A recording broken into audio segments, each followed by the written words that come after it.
1 kilo அளவுக்கான குழம்பு மிளகாய் தூள் வீட்டிலே மிக்சியில் எப்படி அரைக்கிறது, இதோடைய அளவுகள்லாம் நான் சொல்லியிருக்கிறேன். இதுக்கு தேவையான பொருட்கள்லாம் நான் எடுத்து வச்சுருக்கிறேன் பாருங்கள். இது அந்த 1 கிலோ மிஞ்சி போனால் ஒரு கிராம், ஒரு 10 கிராம எக்ஸ்ட்ரா இருக்கும், அவ்வளவுதான். அதுக்கப்புறம் 1 கிலோவுக்கு கரெக்டாக இருக்கும். அது எப்படின்றத வீட்டிலே நம்ம எப்படி அரைக்கிறது அப்படிங்கிறத நான் கிளியராக சொல்லியிருக்கேன். அதுக்கு மிளகு, ஜீரகம், கடுகு, வெந்தயம், காஞ்ச மிளகா, அரிசி, கடலைப்பருப்பு, துவரம்பருப்பு, தனியா இதெல்லாம் எடுத்திருக்கேன். ஒவ்வொன்றுத்தையும் தனித்தனியாக நம்ம வறுக்கணும். ஃபஸ்ட்டு தனியாவை போட்டு நான் வறுக்கிறேன். இதுதான் ஃபஸ்ட்டு வறுக்கணும், அதுதான் ஃபஸ்ட்டு வறுக்கணும் அப்படிலாம் கிடையாது. ஒரு பொருளையும் தனித்தனியாக வறுத்துக்கோங்க. ஏன் தனித்தனியாக வறுத்துக்கணும் அப்படின்னு நான் சொல்கிறேன்னா, ஒவ்வொன்றுத்துக்கும் அந்த அளவுகள்லாம் கொஞ்சம் வித்தியாசமாக இருக்கும். இப்போ தனியாலாம் போட்டிங்கன்னா டக்குன்னு 1.5 நிமிஷத்துலேயே வறுபட்டுடும். இது பாருங்கள், நல்லா வறுபட்டுடுது. அதை எடுத்து வச்சிடுறேன். நல்லா காந்தெல்லாம் விட்டுறக்கூடாது, அப்புறம் அந்த குழம்பு நல்லா இருக்காது.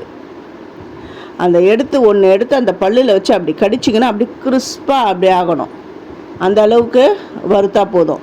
அடுப்பை மீடியமில், அதாவது ஸ்லோ டு மீடியம் அதுக்குள்ளே வச்சு வருங்க. மிளகை ஃபஸ்ட்டு நான் வறுத்துட்டேன்.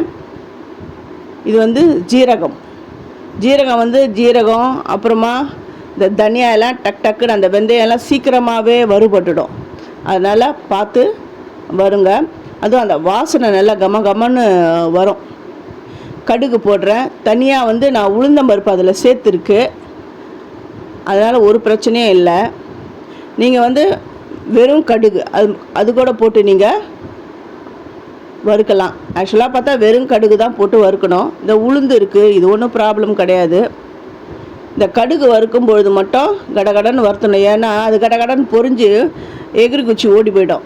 அதனால் அதை ஜாக்கிரதையாக அப்படி வறுத்து எடுத்து வச்சுடுங்க. கடகடன் அந்த பொரியல் அந்த டைம் வரும்பொழுது, அந்த பொரியும் பொழுது டக்குன்னு எடுத்துடுங்க. வெந்தயம் நல்லா செவந்து வந்துடுது. இது வறுக்கும் பொழுதே வறுத்து ஆற வச்சு மிக்சியில் நம்ம பொடி பண்ணும் பொழுதுப்பா வீடே அந்த அளவுக்கு கமன்னு வாசனை வரும். இப்போ அரிசி பொரிய அரிசி மாதிரி அப்படி வறுக்கிறோம். இந்த மாதிரி எல்லா பொருளையும் வறுத்துட்டு நல்லா ஆற விடணும். இந்த காஞ்ச மிளகா ஊர் மிளகா தான் நான் எடுத்தேன், அதனால் கலர் இப்படி இருக்குது. இதோடைய ஃபுல் வீடியோ என்னுடைய சேது சித்ரா கிச்சனில் இருக்குது.